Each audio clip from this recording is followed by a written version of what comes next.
Hello everybody, I'm glad to see you. I'm Choi Joonsik and I'm a professor of Korean Studies at EGOC Graduate School of International Studies. I'm going to give you a special lecture today and I'll tell you about the reality of Korean religions and culture.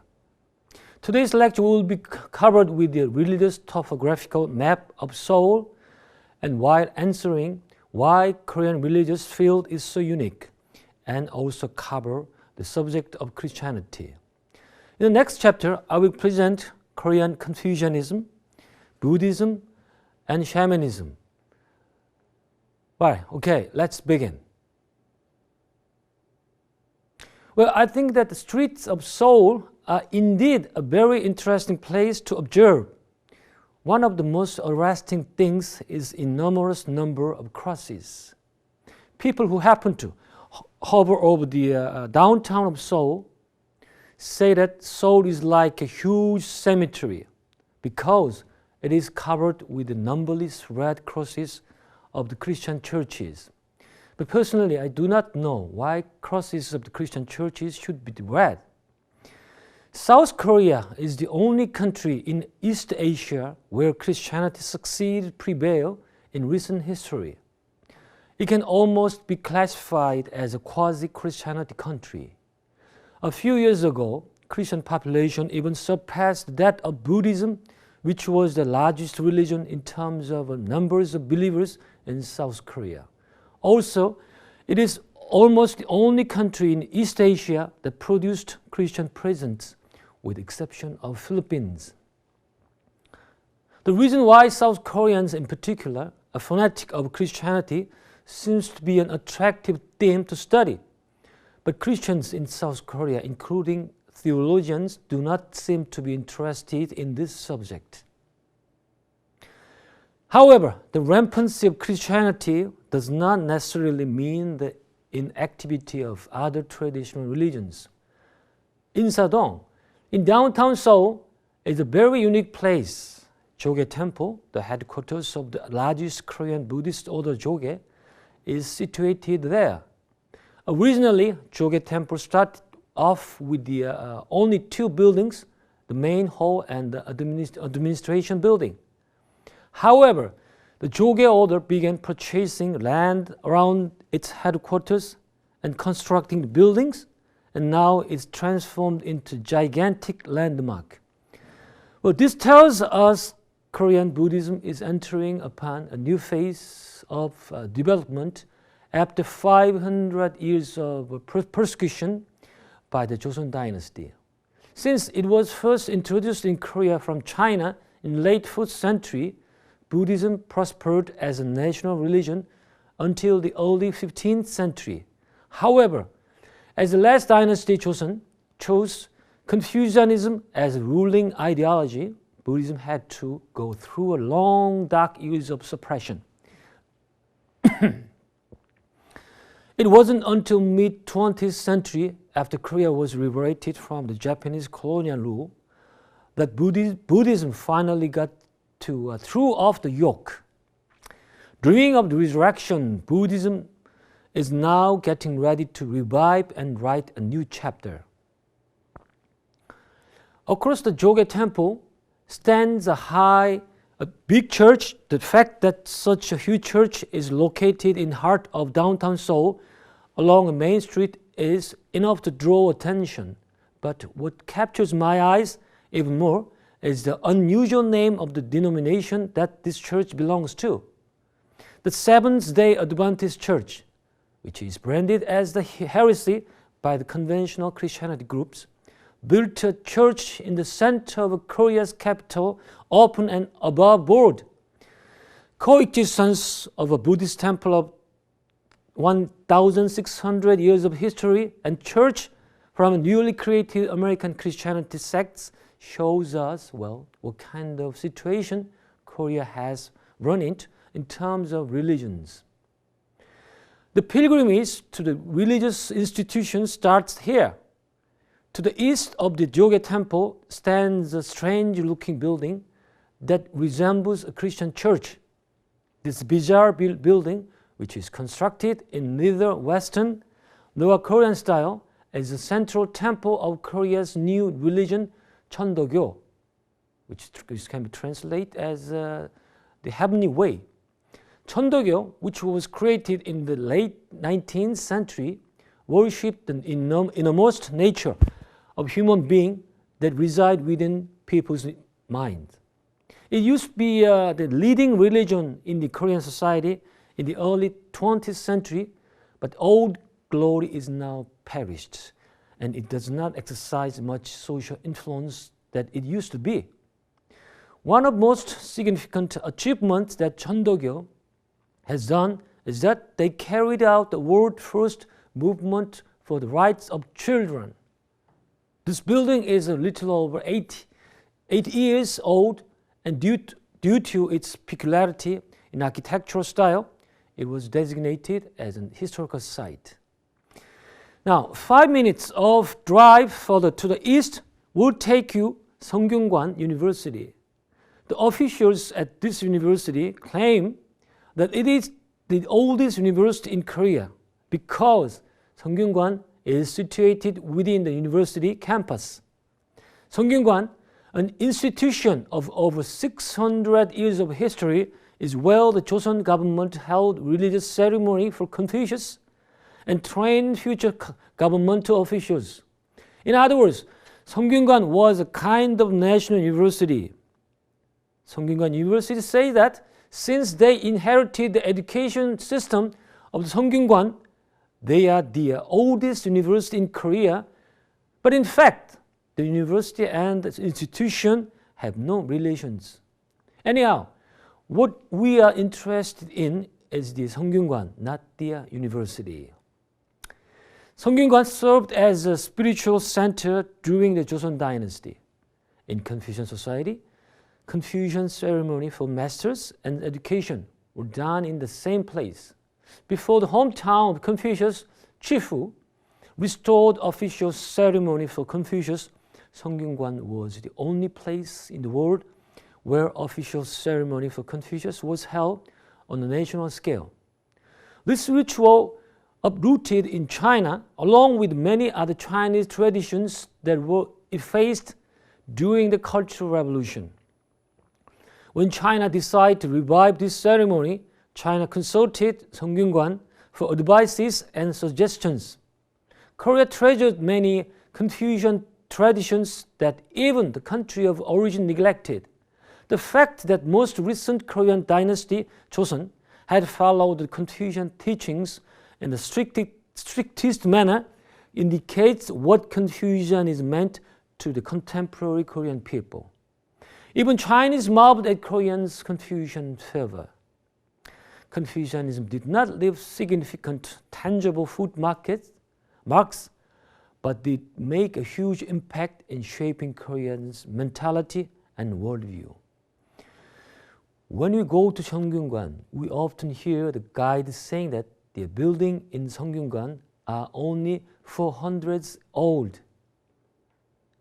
They were reconstructed after they were burnt down from the Japanese invasion in late 16th century. Many Westerners, especially Americans, may feel perplexed to hear Koreans saying that it is only 400 years old. A historical relic of the same age could be the oldest one in the United States. But why the Koreans being so modest? To find the answer, we should look at the history of Korea. The history of Korea is longer than what is known to the international society. Korea has at least 2,000 years of historic period and another few thousands of prehistoric periods. For this reason, Korean thinks of what happened 400 years ago as a very recent past. The religion that had been a companion to the Korean people since the dawn of the history is shamanism. Despite the ceaseless persecutions by the conventional religions such as Confucianism or Christianity, shamanism never got exterminated, and it is enjoying even greater popularity in modern times where religious freedom is guaranteed. To get a first-hand experience Korean shamanism, another 3-minute drive to the east is an ideal course. The region is called Miari Hill. This geographical designation holds various connotations. First of all, it implies that there are many fortune tellers in this town. When you get to the Miari Hill, we can spot a great number of red and white flags that look like a Polish national flag. These flags symbolize fortune telling. It would be safe to say that Koreans love to consult fortune tellers. There are 100,000 of active fortune tellers in Korea now. When you compare this figure to the number of Protestant ministers, which is roughly around 80,000 to 100,000, we can get an idea how extensively the population of fortune tellers was distributed. Since it is the oldest religion of Korea, shaman traits had a significant impact on forming Korean culture. Especially, it is impossible to talk about Korean traditional music and dance for the people without mentioning the influence of shamanism, because the most Korean traditional dances and songs came from the shaman ceremony. During these lectures, I will present in deep manner each religion, starting from Korean Christianity first. Before looking at Korean Christianity, we are going to see why this religious field is so unique in Korea. Even a glimpse at downtown Seoul shows us that diverse kinds of religions coexist in Korea. Some even say that Korea is like a department store of religions, implying that there are all sorts of religions on the earth. However, such statement reflects a very limited outlook of the speaker. In terms of diversity in religions, Korea can never catches up with Japan or the United States. When you look at the number of newly created religions, there are only hundreds of them in Korea, whereas there are tens of thousands of them in the United States. Then, does this coexistence of diverse religions of the both West and East make Korea a country of no religious particularity? The answer is no. There are extraordinary features in the Korean religious circles that cannot be found in any other countries. In brief, Korea is one of the few countries in the world where religions from both West and East are introduced and maintain balance of the powers. This social phenomena is something that can be easily overlooked, but when you look at this very closely, we can find many interesting aspects to it. The world is divided into 2 or 3 civilizations according to religion. The cultures of India and the Middle and Near East are representative, while China may or may not be included. China may be omitted as there were little religious activities going on before Buddhism was introduced. Then, what religions did Korea accept from these civilizations? Buddhism was accepted by Korea from India. There can be no dispute on the fact that Buddhism, since it originated from Hinduism and inherited the core principle of Hinduism, represents the Indian civilization. Judaism, the religion of the Semites in the Near East, was transformed into Christianity and later into Islam. Among these, Christianity reached Korea through Europe and the United States. From Chinese civilization came Confucianism and Buddhism, and these 2 doctrines prospered for more than 1,600 years in Korea. From this, we can infer that all religious doctrines that dominated the world are being practiced in Korea now. There are more examples that show us unique features of Korea's religious circumstances. Apart from religions, philosophical or social ideologies also had a powerful influence in shaping people's worldviews in the last century. we should not forget what kind of changes that communism or Marxism brought to the USSR, China, and Eastern Europe. When discussing Marxism and its relation to the Korean Peninsula, we can never leave out the North Koreans' issues. North Korea is a country that put communist ideologies into practice most ardently and is one of only 3 nations in the world now which still remain adherent to communism. Consequently, it seems that Korea is the arena for struggle among all the leading religions and ideologies of the time. But can we draw a conclusion that this is the case only in Korea? The most distinctive features of Korea's religious circles is that these diverse religions or ideologies hold equal amount of power. There are no other religions in the world where Christianity, the gist of the Western culture, and Buddhism, the essence of the Eastern culture, coexist at an even power. It is very difficult to find a place where very different religions from Asia and Europe coexist like Korea. In most countries, a single religion leads the society ideologically and spiritually. Christianity leads the Western countries, Islam holds an absolute dominance in the Arabic world, and Hinduism is the national religion for India. Confucian traditions still prevail in China, and Buddhism and Islam are the most important religions in the Southeast Asian region. Japan is predominated by Shintoism and Buddhism, and Islam and Christianity are shared in South America and Africa. When observing other countries, we can realize how religiously and ideologically singular Korea is. It still remains as a mystery that Korea has never gone through wars caused by religious conflicts. The most appropriate answer to this might be just saying that each religion is indifferent to others, but this does not explain everything. Anyhow, I believe that Korea would be the only country in the world which designated both the birthdays of Jesus and Buddha as national holidays. But birthday of the Confucius, not yet. Okay, let's now go over dominant religions in Korea separately and think about how these religions contributed in building up Korean culture. Shall we start with the Christianity, which with what may be called a new conqueror of Korean religious world. Korean's Christianity, whether it be a Roman Catholicism or Protestantism, holds a number of world records. To many, the way that the Roman Catholicism was introduced to Korea is accepted as a miracle. Roman Catholic made inroads into Korea from China, not through the efforts done by the missionaries, but by Korean people themselves.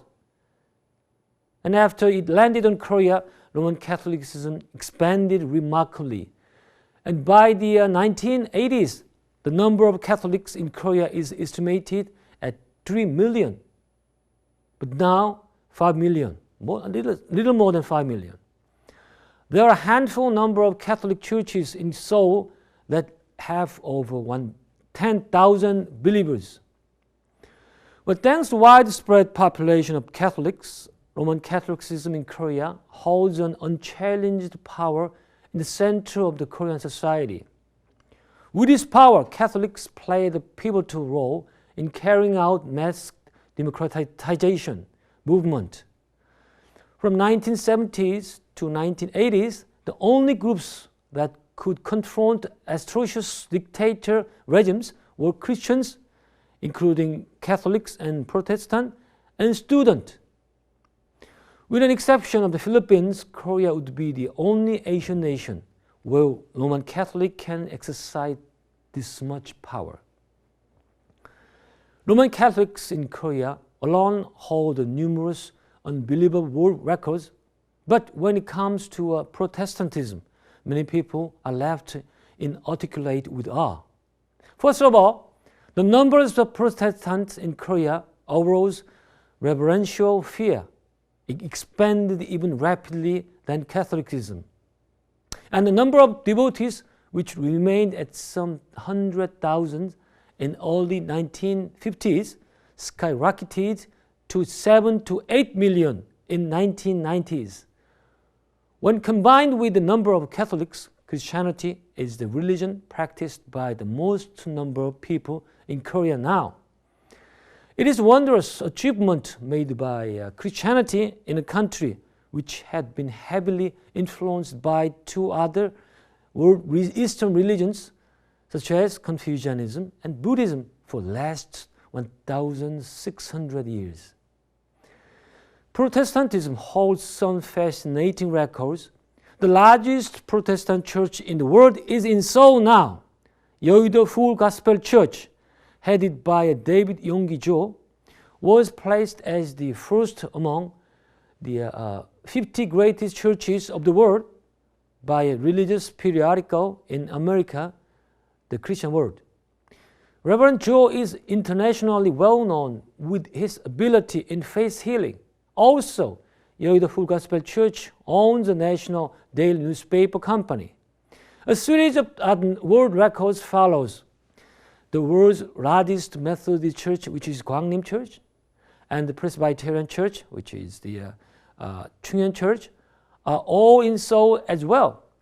We must pay close attention to the fact that these two churches are located in southern Seoul, where people are concentrated in. From this, we can infer that Korean Protestants are not marginalized members of the Korean society, but privileged ones.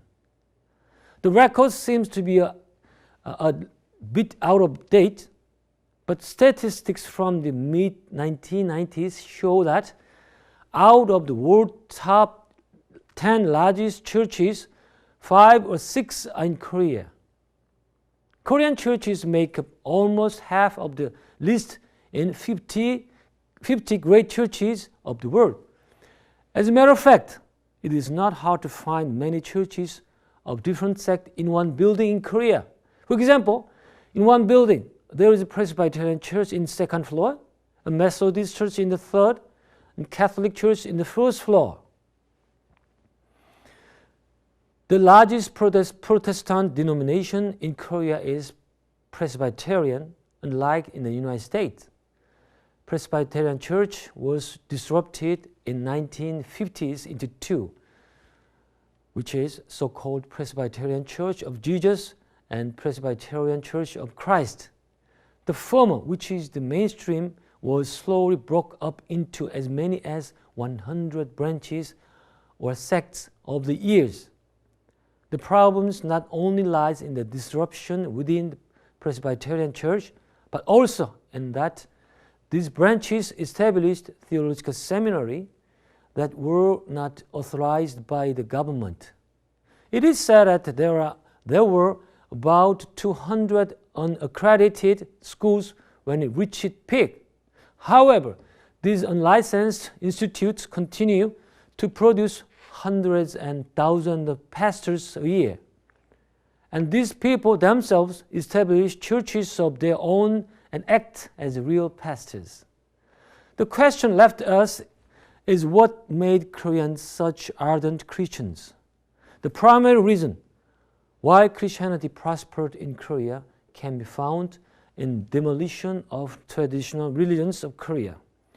Buddhism, which had been the national religion for 1,000 years from the late 4th century until the late 14th century, was molested for 500 years after the Joseon dynasty ruled the Korean peninsula. Confucian Joseon dynasty moved all the temples to deep in the mountains and banned Buddhist priests from entering the capital city.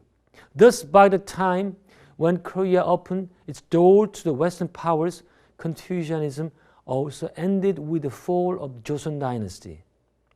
36 years of Japanese colonization were too harsh for traditional religions to emerge. At that time, Confucianism was on the verge of being completely eradicated, and the Japanization of Korean Buddhism was already advanced that it could no longer perform as a religion. It was at this very moment that Christianity came to Korea.